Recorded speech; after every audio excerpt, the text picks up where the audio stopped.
says he is gravely concerned by the rising death toll.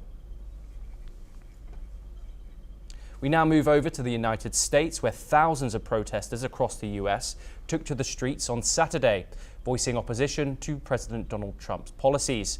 The protests focus on deportations, government firings, and the ongoing conflicts in Gaza and Ukraine. Demonstrators were held in Washington, New York City, Chicago, and other cities across the United States. Outside the White House, protesters chanted "Trump must go now," calling for action on deportations and solidarity with federal workers fired under the Trump administration.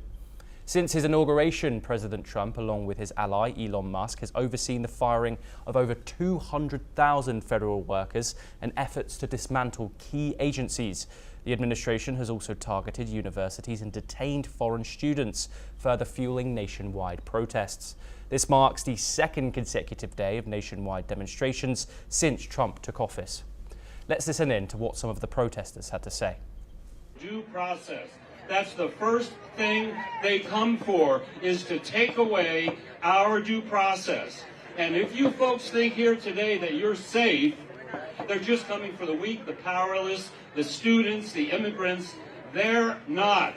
They're coming for anybody who stands up against them. Law firms, universities, anybody who resists, they come for. So do not be misled, do not be mistaken. This is happening here in our country today. Fascism. Trump is taking Joe Stalin's playbook and using it. So let's not kid ourselves. Let's be real about the task at hand, about what's going on. Thank you. I think that people are rising up all over this country for good reasons, and I am here to be part of that uprising and to protest all the, especially the deportations, the grabbing of people who are here legally and legitimately and throwing them into jail for no good.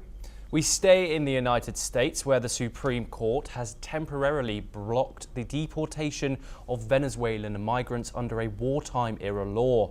The Trump administration had moved to deport dozens of accused gang-tied immigrants using the 1798 Alien Enemies Act. The American Civil Liberties Union filed an emergency request arguing that the migrants were denied judicial review. The court responded, halting removals until further notice. Conservative justices Clarence Thomas and Samuel Alito dissented, but the White House, while defending its immigration crackdown, has not signaled that it would defy the ruling. The case highlights growing tensions between the courts and President Trump, who has deported over 200 migrants to El Salvador, including one man admitted to be wrongly removed. Let's turn to the Indo-Pacific, where